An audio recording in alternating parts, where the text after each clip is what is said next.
Greetings travelers, and welcome back to Traveling Guru. I'm your host, Dennis Fouts, where every week we take an insider look at travel and tourism. This past week, I had the pleasure of visiting the state of Minnesota. It may not seem like where I'd want to be or where you'd want to be, but I assure all of my clients that are listening out there right now that you want to consider Minnesota for your next staycation. From the outdoor activities to the indoor activities, I'll tell you that I may have gone there when the winter time couldn't have been any worse. It was probably a negative 20 some degrees on the day I arrived and left in the negative teens. But I tell you, the things that we're going to talk about today are the things that are going to want to bring you to Minnesota. The first thing I want to talk about as I prepare all of my travelers going into every destination is what to wear. In Minnesota, you definitely want to slow down and talk about this. In the wintertime, I found my successes being wearing a hoodie, which covered the neck and my ears and around my eyebrows up to my nose. If I chose to, I could bring this up. This was a nice piece of flannel material that I bought, and I will put this and where I bought it on my comment section at the end of this video. The second thing that went very well was I brought thermals. So these thermals were purchased at Dick's Sporting Store. And the nice thing was I buying them through the running section. They were form fitted, and I didn't need to plus up my clothes to fit something underneath them. They kept my core, they just kept my body very warm. And it was when I'm wearing these, I was able to be outside more than 20-30 minutes and didn't have a problem.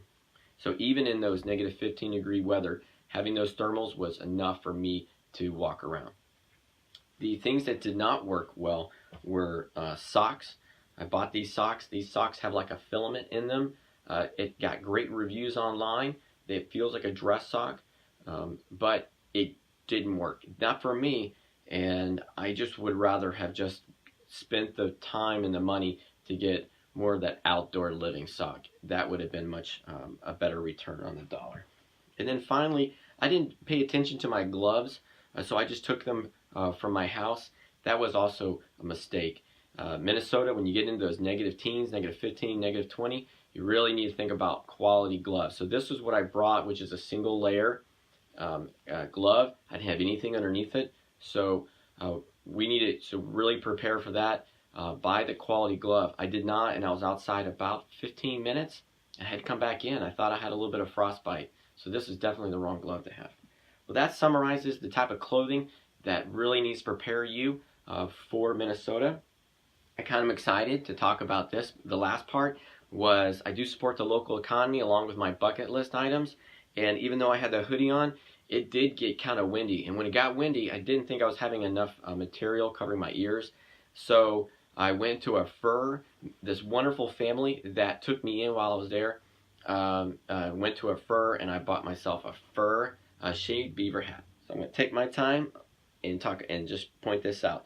This is awesome. It covers my ears, and with snow blue over me, it was just like I had been outside all day, with the exception of my fingers. So great. I love it. I'm gonna wear it every day, as often as I can. All right, so that's it. That's important to prepare my travelers as they go to Minnesota. All right, next thing we're going to talk about is Minneapolis. Those things to do. Minneapolis brings three types of travelers to its great city. I want to note that the Wall Street Journal, the New York Times, and Conde Nast luxury travel magazine has cited Minneapolis as the go-to location from around the world for the past 2 years. In fact, the New York Times cited Minneapolis as the number 4 top destination from all around the world for 2018. I'd like to bring travelers to Minneapolis for 3 different segments to the city, and that is the foodies, the sports folks, and families. There are no Michelin ratings for Minneapolis. However, there are about 8 very unique, high quality, reasonably fared restaurants in Minneapolis. And I'll put that into my segment, and I'll write it down in my segment for you to look at, for you to determine if that's the best qualification for your travel when we set it up for you to go to Minneapolis. But in one restaurant I want to call out, its name is Heyday, and they serve something called a banana split. This banana split is unique. It's a banana sorbet It has the chocolate drizzle on it, and then it fills it with espresso around the base. Picture that, flavor that in your mind, and then what they do is they pair it with a wine. And then the other one is a place called Surly Brewers table, and what they do is they bring that, again, that reasonably priced fine dining, and then they match your food with a particular type of beer. Really quite unique to a city that you just wouldn't think had something as special like that. Sports fans, of course, there's the football, hockey, and baseball. So they have all-round season sports in Minneapolis. Bringing travelers to Minneapolis, I will recommend that you stay, if you're going to a football game, that you stay inside the city where they have something called a Skywalk system. And as football is a winter season sport, taking that Skywalk, where you don't have to walk outside to go from your hotel, you just sort of connect to go right into right into the football stadium, which everybody knows is enclosed and therefore indoors.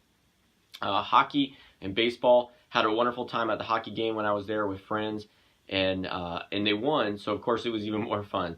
But I can't wait to go back and watch another hockey game. It was really just a great fun, good times. For families, Great Wolf Lodge is a place to go. And those who don't know, Great Wolf Lodge is an indoor water park with good food. So if your families are there with you, and also Mall of America. Mall of America, it's a 3-story in its basic format. It's a 3-story mall with an indoor theme park. So if you're there in the winter season where you're looking at negative temperatures, feel safe to know that you can stay a lot of this indoors. You can minimize that exposure outside with young kids. So Great Wolf Lodge, indoor water park, Mall of America, same indoor theme park. And then you can get your walk on as well and do some really cool shopping. So my takeaway for Minneapolis, what I think is the big draw and why they want to bring people to that wonderful city. And now I want to talk about Minnesota as a state, about where you can go travel and really see some amazing things. In Minnesota, there are, like many states, a plethora of things to do.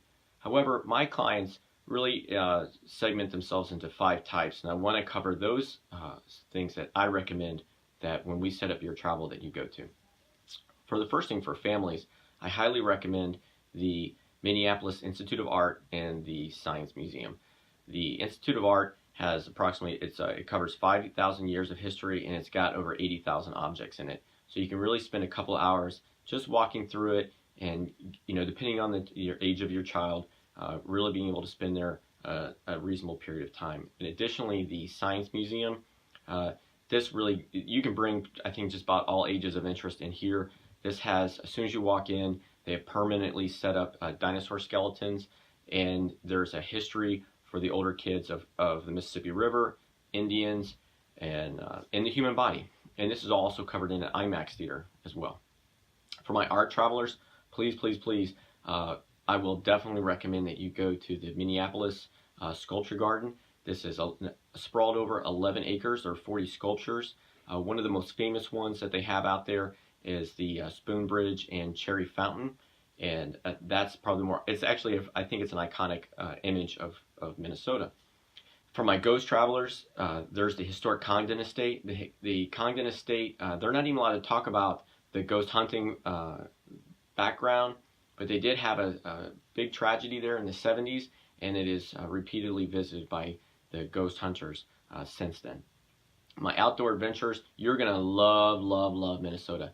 Minnesota, without a doubt, is an outdoor state for those adventurers. The North Shore is a great location. This is the North Shore Scenic Drive. It's 142 miles where you can see Lake Superior on one side, and then you see the Sawtooth Mountains on the other side. You can tent there. It's about 3 hours if you were to drive straight through it, but you can certainly stop along the way. You can tent off to the road. You can you canoe. There's lighthouses. There's waterfalls, rock climbing, and depending on the time of year, there's dog sledding. So with the outdoor adventure, that's what you love.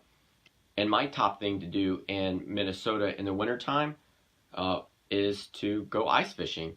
there's several ways to ice fish. You can, and I did see people out there just sort of set up in winter gear with a hole in the lake and in the ice, and they just had to line it and they're doing to it.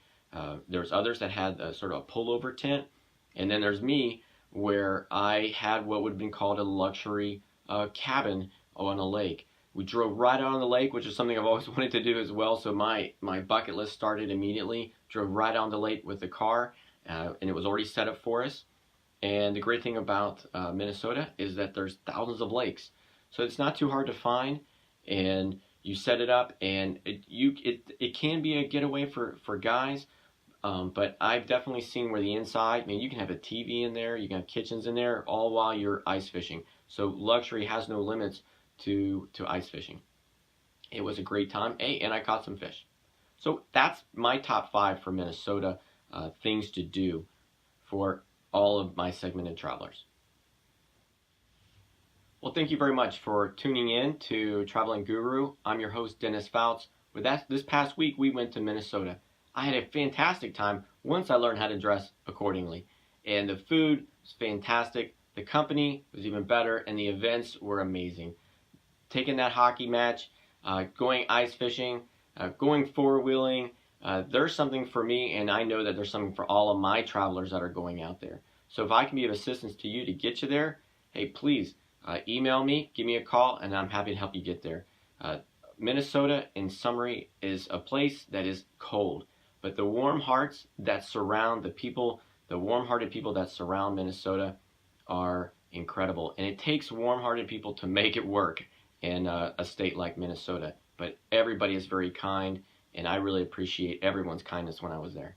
Well, thank you very much, and I look forward to speaking to you next week. All right, take care.